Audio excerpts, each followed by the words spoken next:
अस्सलाम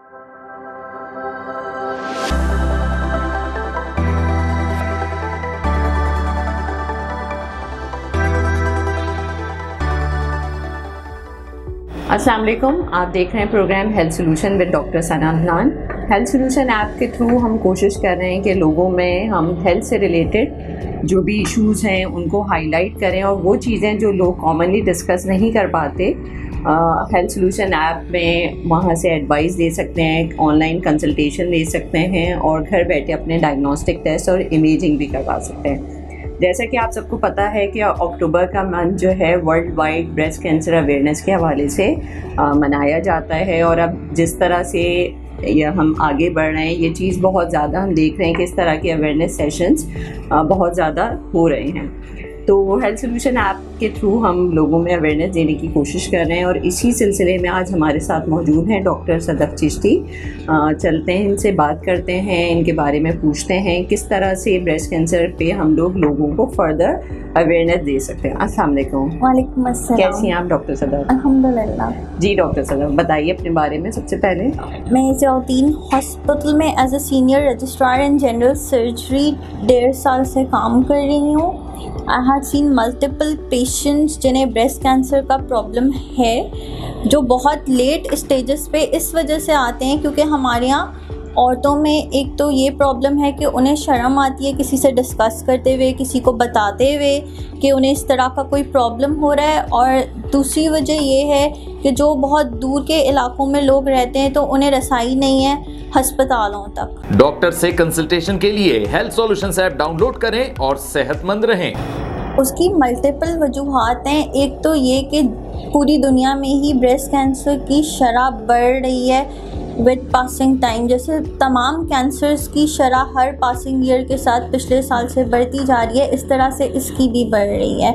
हमारे यहाँ कुछ लोगों में थोड़ी बहुत अब अवेयरनेस भी आ रही है। जो लोग पहले घरों में बग़ैर अस्पताल जाए डेथ्स हो जाती थी कैंसर्स की वजह से, वो पेशेंट्स अब लेट स्टेजेस पे लाए जाते हैं अस्पताल, उन्हें हम देख लेते हैं। मरीज के लिए मेडिकल इक्विपमेंट घर पर मंगवाएं सिर्फ हेल्थ सॉल्यूशंस ऐप के जरिए। अच्छा, कुछ इसमें जीन्स भी होती हैं ना, और जो फैमिली टू फैमिली रन करती हैं, तो अगर अब हम में इतनी अवेयरनेस आ गई है तो हम ये भी देखते हैं कि जिनकी फैमिली हिस्ट्रीज़ हैं तो हम उनको क्यों नहीं प्रमोट या इनकरेज करते कि वो लोग ये वाली जीन टेस्ट क्या बहुत डिफ़िकल्ट होता है या बहुत इजीली करवा सकते हैं? जीन टेस्ट काफ़ी एक्सपेंसिव है, इसलिए वर्ल्ड वाइड स्टैंडर्ड ये है कि हम पेशेंट्स को बताएं कि जिस एज में उनके किसी भी करीबी रिश्तेदार को, जैसे माँ या बहन या खाला को हुआ है, उससे 10 साल पहले वो अपनी स्क्रीनिंग करना शुरू कर दें। मतलब ये कि वो ख़ुद अपने आप को एग्ज़ामिन करे हर महीने और हर 3 महीने पे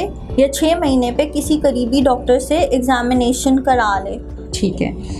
अल्ट्रासाउंड और मैमोग्राफी ये 2 बेसिक हम देखते हैं, तो हम इन चीज़ों को क्यों नहीं इतना आसान कर देते हैं कि लोग जो है जाके इजीली करवाएं, ऑल्दो के तमाम सेटअप में मौजूद हैं। तो आप माशाल्लाह से सब जगह ही इस तरह के पेशेंट्स देखती हैं, तो आपको क्या लगता है कि उसमें कौन सी ऐसी टेक्निकलिटीज़ हैं कि लोगों को मुश्किल लगती हैं ये चीज़ें?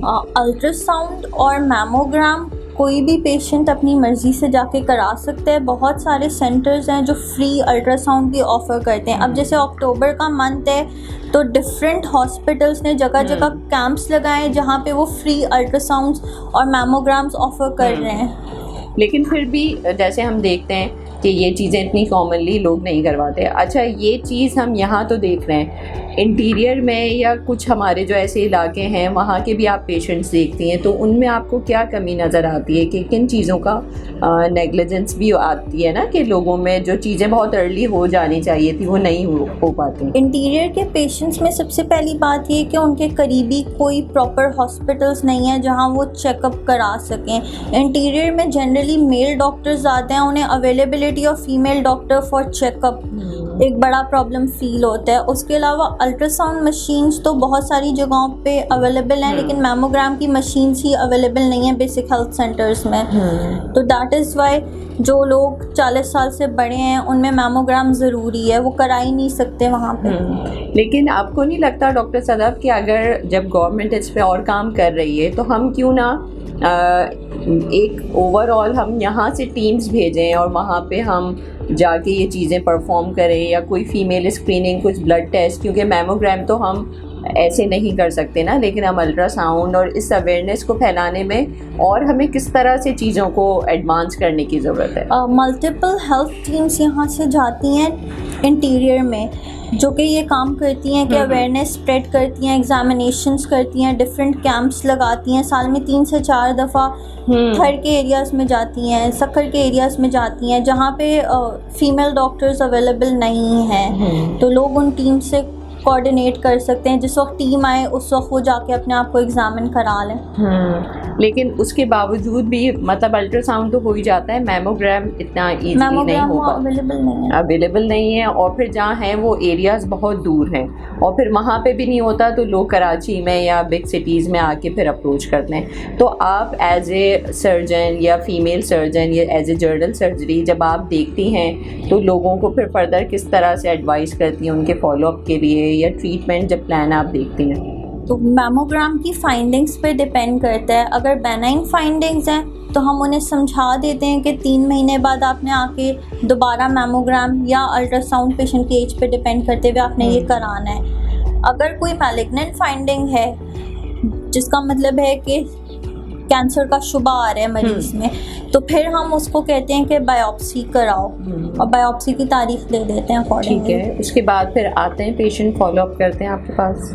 डिपेंड या करते हैं, बीच में कुछ लोग गायब भी हो जाते हैं ना, वो अनट्रीटेड रह जाते हैं। मैंने ऐसे पेशेंट्स भी देखे हैं। इससे पहले मैं सिविल हॉस्पिटल में थी, जो आते हैं उनकी बायोप्सी भी हो जाती है, उसके बाद वो गांव चले जाते हैं आधी कीमो करा के, और फिर जब वो वापस आते हैं तो फिर उनकी स्टेज 4 डिजीज़ होती है, उन्हें सांस नहीं आ रही होती, लंग्स इफेक्ट हो चुके होते हैं, उस वक्त चीज़ें हाथ से निकल चुकी होती हैं। तो पहली दफ़ा जब पता चले उसी वक्त सीरियस लेना चाहिए, और वक्त पे कीमो, रेडियो, ऑपरेशन जो भी उसके हिसाब से डिजीज़ के वो वक्त पे कराना चाहिए। बिल्कुल, क्योंकि हमने देखा है कि अनट्रीटेड बहुत से पेशेंट्स रह जाते हैं, किसी ने हाफ ट्रीटमेंट लिया या रेडिएशंस के बाद चले जाते हैं, फिर फॉलोअप नहीं करते, और जब आते हैं तो सीरियस इश्यूज़ उसमें हुए होते हैं, और फिर दोबारा से रेडियो, और जो एक मिजरेबल कंडीशन हो जाती है ना।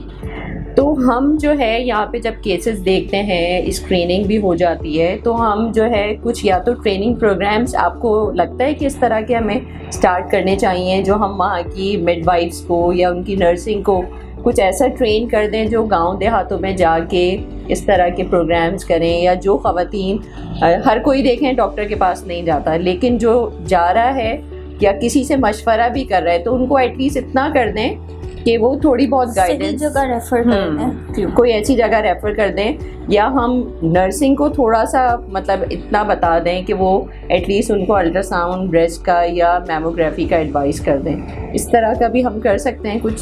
बिल्कुल ऐसा हो सकता है। इस तरह के जो इलाके हैं जहाँ पे डॉक्टर्स की कमी है, वहाँ पे नर्सिंग स्टाफ को या मिडवाइफ्स वगैरह को इस तरह से ट्रेन किया जा सकता है कि वो प्रॉपर एग्जामिनेशन कर लें, और उसके बाद जब उन्हें कोई फाइंडिंग मिले तो फिर वो उसको रेफ़र आउट कर दें। क्योंकि ज़ाहिर है कि इसके अपने कॉम्प्लिकेशंस भी हैं, सर्जरी के बाद भी एक जो साइकोलॉजिकल इश्यूज आते हैं, क्योंकि ज़ाहिर है एक रीज़न होता है ना, कॉस्मेटिक इश्यूज भी आते हैं, तो लोग बहुत ज़्यादा उन्हें रीअश्योरेंस की ज़रूरत होती है। आपको क्या लगता है कि डाइट फैक्टर, एंजाइटी, ये सारी चीज़ें भी क्या कैंसर कॉज करने की? डाइटरी फैक्टर इसमें है, ओबेसिटी जो है और हाई फैट डाइट का लिंक है with occurrence of breast cancer. ठीक है, तो हम इसको भी मतलब अगर ओबेसिटी को और हाई फैट डाइट को अवॉइड करें, किस तरह से हम कम कर सकते हैं इनको? वो फैक्टर्स क्या हैं? तेल चिकनाई वाली चीज़ें कम खाएं, वॉक वगैरह करें, एक्सरसाइज करें, अपने वज़न को मेंटेन रखें, क्योंकि और ये चीज़ें हम देख रहे हैं ना कि अब वक्त के साथ साथ बढ़ रही हैं, और मतलब अब टीनेजर्स में भी PCOS और उससे रिलेटेड फिर ये इश्यूज शुरू हो जाते हैं। तो हम स्कूल लेवल पे भी या कॉलेजेस में भी ये चीज़ें, कॉलेज लेवल पे बच्चों को अवेयरनेस देनी चाहिए कि वो एक तो अपने आप को खुद एग्जामिन करना शुरू करें, दूसरा ये कि रिस्क फैक्टर्स जितने अवॉइड कर सकते हैं वो अवॉइड करें।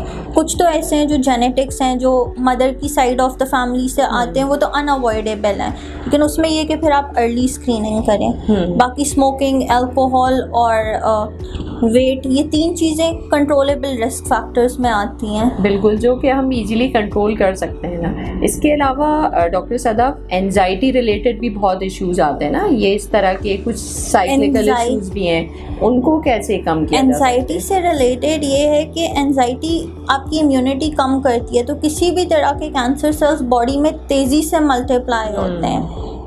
तो क्योंकि हम देखते हैं कि टीनेजर्स में एक स्पेसिफिक ग्रुप होता है, जब बच्चों को कुछ पैनिक अटैक्स होते हैं या hyper ventilation syndrome sort of एक होती है फीलिंग, तो उसमें भी हमें काफ़ी काउंसलिंग की और रीअश्योरेंस की ज़रूरत होती है। तो उसमें भी हम एट टाइम्स ये चीज़ें देखते हैं कि प्रॉब्लम्स आ रही हैं यंग फीमेल्स में, उन्हें कुछ ब्रेस्ट हैवीनेस का इशू होता है या साइकिल से रिलेटेड भी इश्यूज होते हैं, तो उनको क्या करना चाहिए? साइक्लिकल मैस्टैल्जिया बहुत कॉमन है यंग फीमेल्स में, specifically after 12 years, 13 years to 20 years। उसमें कुछ भी नहीं, सिर्फ एग्जामिनेशन, अल्ट्रासाउंड और reassurance if there is no finding. Pain बहुत सिवियर है तो फिर पहले लोकल एप्लीकेशन के लिए फेल्डेन जेल देते हैं या प्रिमरोज ऑयल की टैबलेट्स देते हैं जस्ट टू रिजॉल्व इट। वो बेनाइन होता है, उसका कैंसर से कोई डायरेक्ट लिंक नहीं है। ठीक है, तो हम इन चीज़ों को, मतलब ये चीज़ें ऐसी हैं जिन्हें हम सेटल डाउन कर सकते हैं बाय द टाइम, और ये चीज़ें सेट हो भी जाती हैं सही, लेकिन एक टाइम होता है। हेल्थ सॉल्यूशंस ऐप पर जाएं और मरीज की तीमारदारी अपने ही घर पर करवाएं। जिनको प्रॉब्लम्स हैं, ये फेमिलियल है ये डिजीज़ ना, तो उनको फिर आप लोग क्या एडवाइस करते हैं फॉलोअप? सर्जिकल फॉलोअप में ये होता है कि after the surgery stitch removal के लिए you tell the patient to come back, then आप उन्हें बुलाते हैं second time for seeing the biopsy. Biopsy पे एग्जैक्टली क्या आया है वो आपका फर्दर ट्रीटमेंट गाइड करता है कि कीमो रेडियो देनी है या नहीं देनी, फिर उसके अकॉर्डिंगली आपके फॉलोअप्स होते हैं। ठीक है, तो पेशेंट आ जाते हैं जब सर्जरी हो गई कंप्लीट, स्टेज 1 पे या 2A पे अगर हम देखते हैं कि कंप्लीट डिजीज़ हो गई है और आपने रिमूव भी कर दिया है, तो उसके बाद जो वो मार्जिन्स भी नॉर्मल है और लिम्फ नोड्स भी नेगेटिव हैं, तो फिर पेशेंट की काउंसलिंग और वो किस तरह की 3 months पे बुलाते हैं, 6 months पे बुलाते हैं, फिर एनुअल उसका प्रॉपर एग्जामिनेशन और एज के अकॉर्डिंगली मैमोग्राम या अल्ट्रासाउंड होता है। अगर आपने इम्प्लांट अंदर डाला हुआ है फॉर रिकंस्ट्रक्शन, उसमें फिर MRI भी रिक्वायर्ड होता है, बिकॉज अल्ट्रासाउंड जो है वो उसके पीछे नहीं देख सकता। ठीक है, तो MRI हम ईयरली करवाते हैं या इम्प्लांट वाले पेशेंट्स में? यस, ईयरली करवाती हैं। तो उसमें आप आते हैं पेशेंट फॉलोअप के लिए? MRI के पेशेंट्स मेरे पास फॉलोअप के लिए आते हैं। ठीक है, तो क्योंकि इम्प्लांट यूजुअली वो लोग डलवाते हैं जिन्हें ऑलरेडी अवेयरनेस होती है, जिन्हें कॉस्मेसिस का भी आइडिया होता है, क्योंकि जो बहुत पुअर सोशो इकोनॉमिक क्लास से हैं,